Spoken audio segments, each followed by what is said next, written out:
When watching how to lose weight videos on YouTube, they seem to always jump straight to the physicality side of fitness or dieting, and never mention the mind. If you ever contemplate, what steps do I need to take to become fit? It starts way before you walk into a gym. Treating mental health first assists one to become motivated enough to affect the physical side, while simultaneously increasing one's health in its entirety. Before we talk about how many miles you're going to run and how much muscle mass you're going to put on, or even how that's the last trip through the drive-thru, let's look within. How strong is your mind? What's your self-esteem feel like? What's your self-image look like? And, what is your self-worth? Everybody on earth has their speed bumps in life, but America has one the size of a mountain. Mental illness. 43.8 million adults experience mental illness in a year. That's 1 in 5 adults. As far as cases being diagnosed, 16 million American adults live with major depression, 42 million live with anxiety disorders, and another 6.1 million with bipolar disorder. Now think about that for a second. Those are just the cases on record. I can't imagine how many more people go untreated for many personal reasons. Earlier we spoke about looking within because these types of serious mental health conditions can severely distort how someone can see themselves. How can we expect someone to make it to a gym or go for a run if they can't even leave their house because of an anxiety disorder or even get out of bed due to depression? There's been many studies linking low energy levels to depression, amongst many other symptoms like loss of sleep, weight issues, lack of concentration, and hopelessness. With those types of symptoms, it's no wonder that 40% of American adults are considered obese by the CDC, along with the #1 cause of death in America being heart disease. In a study in 2017, there were 647,457 deaths attributed to heart disease, along with being the 5th cause of death globally. Proving it's not just an American problem. In a separate study by Harvard University, it stated, based on the current trends, the team predicted that by 2030, 48.9% of US adults will be considered obese. That's almost half the United States. Medical News Today advised to reduce the risk of dying from heart disease, a person can protect their heart health by adopting a healthful diet and getting regular exercise. It sounds so easy. So why the devastating numbers? We believe treating the mind first and getting in those healthy mental reps is far more important for future overall health. The human experience is just that, a chance to experience all the emotions life has to offer: happiness, love, fulfillment. And knowing people aren't around long enough to experience them is very saddening. So, how do you fight against mental illness and strengthen the mind?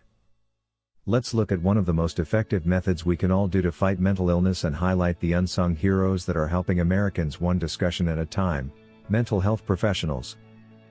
The American Psychological Association discovered that about 75% of people who enter therapy show some benefit from it. Mental health professionals have shown therapy to improve emotions and behaviors while being linked to positive changes in the brain and body.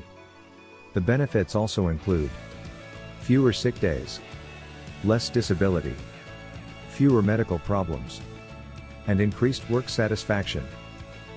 In a more recent study conducted in a King's College London publication called Study reveals for the first time that talking therapy changes the brain wiring. It goes on to explain the results of cognitive behavioral therapy, stating for the new study, the health of 15 of the 22 participants who received cognitive behavioral therapy was tracked for 8 years through their medical records. They were also sent a questionnaire at the end of this period to assess their level of recovery and well-being. The results show that increases in connectivity between several brain regions, most importantly the amygdala, the brain's threat center, and the frontal lobes, which are involved in thinking and reasoning. This is the first time that changes in the brain associated with cognitive behavioral therapy has been shown to be associated with long-term recovery in people with psychosis. Now that we are learning the effect of therapy on mental health, did you know? The US has an estimated 600,000 mental health professionals ready to help. The challenge is our present-day COVID-19 restrictions and the economic difficulties it's created.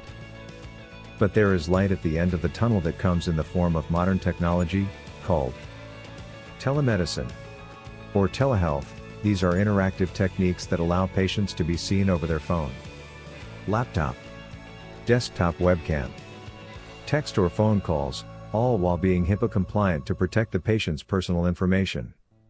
With the support of privacy software like the popular app Doxy.me, which allows a face-to-face correspondence while neither patient nor healthcare provider is physically present, while still providing the same one-on-one care that is shown to help patients in the traditional setting.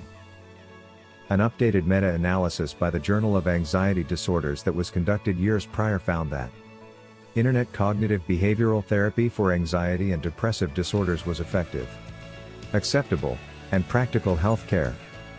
An example of telemedicine that's flourishing currently is online therapy groups, with some working alongside insurance companies such as Cigna, Humana, and Resources for Living, and their behavioral health benefits to aid in the battle against mental illness.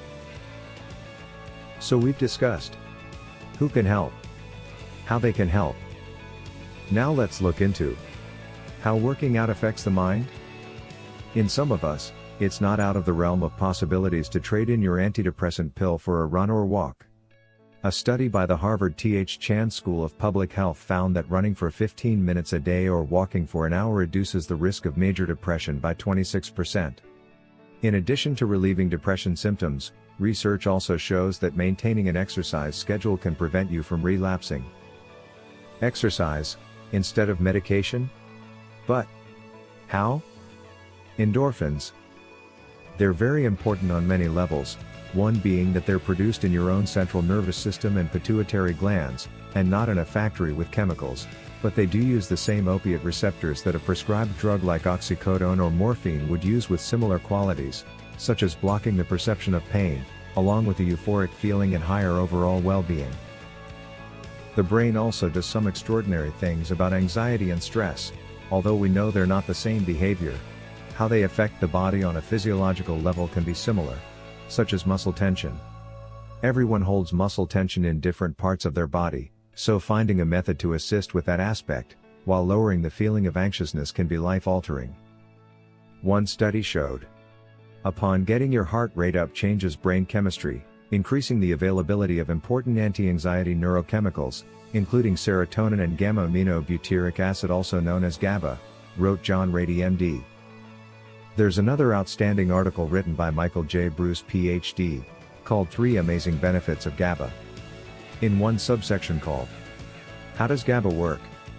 He puts it the best we've come across by saying, I call GABA the brakes of the brain.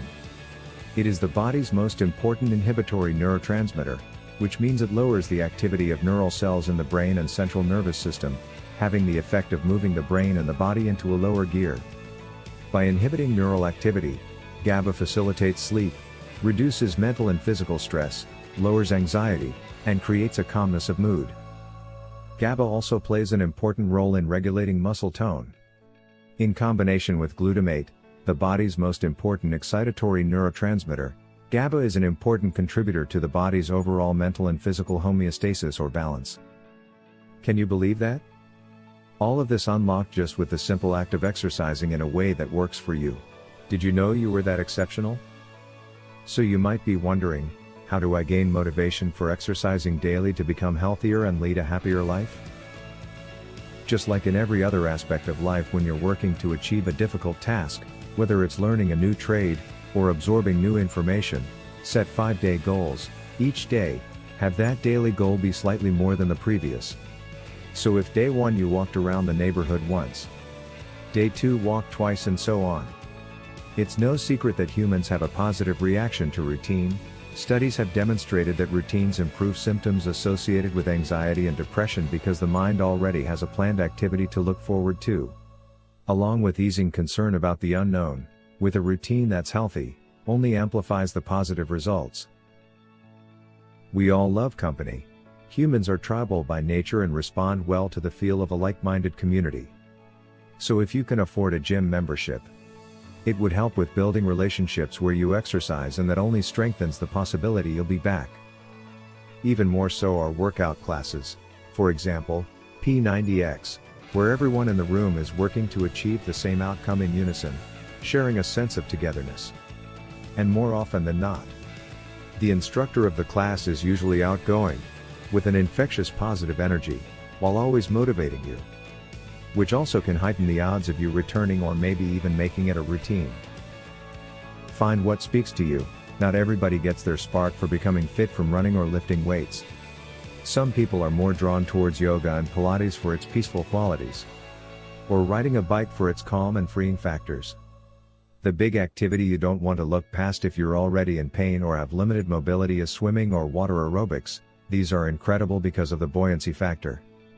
Exercising in water allows you to work the complete body better than a standard workout because of less stress on the joints and muscles. If you would enjoy watching more videos on ideas for what type of workout may work for you, check out Fit Mind Fit Use video called 5 Best Workouts for Your Mind and Body. It goes more in depth on why people gravitate to specific exercises and workouts. And if you like our videos, be sure to like or subscribe. Thanks for watching.